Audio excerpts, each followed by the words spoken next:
खातून आज़म हज के यहाँ बच्चे की पैदाइश, नाम क्या रखा गया, आइए जानते हैं। हज की शहादत हासिल करने के लिए मक्का मुकरमा पहुंचने वाली 30 साल नाइजीरियन खातून के यहाँ बच्चे की विलादत हुई है। बच्चे की पैदाइश मक्का हेल्थ क्लस्टर के तहत चलने वाली मैटरनी एंड चिल्ड्रन अस्पताल में हुई। नौमौलूद बच्चे का नाम मोहम्मद रखा गया है और ये किसी हाजी के यहाँ मौजूदा हज सीजन के दौरान पहली विलादत है।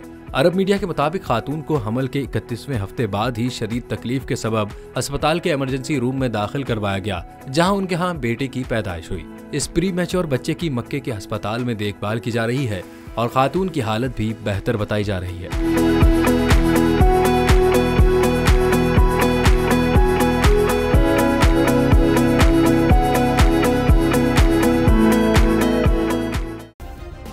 सब्सक्राइब करें और बेल दबाएं ताकि कोई खबर रह न जाए।